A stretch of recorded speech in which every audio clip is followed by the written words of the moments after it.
السلام علیکم۔ بہت دنوں کے بعد میں آئی ہوں۔ آئی ہوپ میں یہی چاہوں گی جیسے آپ لوگ پیار مجھ سے بنائے تھے پہلے ویسے ہی بنائیں۔ تو چلیے اسٹارٹ کرتی ہوں۔ یہ سچی واقعہ ہے نمرود کی بیٹی کا۔ بہت سمے پہلے ایک بڑا ظالم بادشاہ ہوا کرتا تھا۔ اس کا نام نمرود تھا۔ وہ بڑا گھمنڈی تھا کہ لوگوں سے کہتا تھا میں تمہارا خدا ہوں، میری عبادت کرو۔ اس کی ریاست کے لوگ ڈر کی وجہ سے اس کی بات مانتے تھے، لیکن اللہ نے اسے زمانے میں پیغمبر بھیجا حضرت ابراہیم علیہ السلام کو۔ انہوں نے لوگوں سے کہا اے لوگ، صرف ایک اللہ کی عبادت کرو، وہی تمہارا پیدا کرنے والا ہے اور تمہیں رزق دینے والا ہے۔ نمرود نے یہ دعوت سنی تو اس کا گھمنڈ اور بڑھ گیا۔ اس نے کہا میں ہی خدا ہوں، موت اور زندگی میرے ہاتھ میں ہے۔ لیکن حقیقت یہ تھی کہ نمرود کے پاس کوئی طاقت نہ تھی۔ ایک دن نمرود کی بیٹی بہت بیمار پڑ گئی۔ اس نے تمام حکیم، وید اور تانترکوں سے علاج کرایا لیکن کوئی فائدہ نہ ہوا۔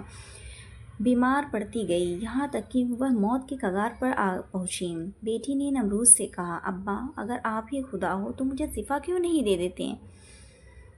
یہ سن کر نمرود چپ ہو گیا۔ اس کا گھمنڈ ٹوٹنے لگا کیونکہ وہ جانتا تھا کہ اس کے بس میں کوئی چیز نہیں ہے۔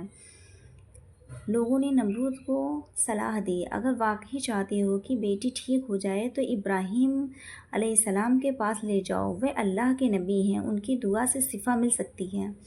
نمرود مجبوری میں اپنی بیٹی کو لے کر حضرت ابراہیم علیہ السلام کے پاس آیا۔ اس نے کہا اگر تمہارا رب سچا ہے تو میری بیٹی ٹھیک کر دو۔ حضرت ابراہیم نے اللہ سے دعا کی کہ اے اللہ، اس لڑکی کو شفا دے تاکہ تیری قدرت ظاہر ہو۔ اللہ نے دعا قبول کی اور نمرود کی بیٹی فوراً ہی ٹھیک ہو گئی۔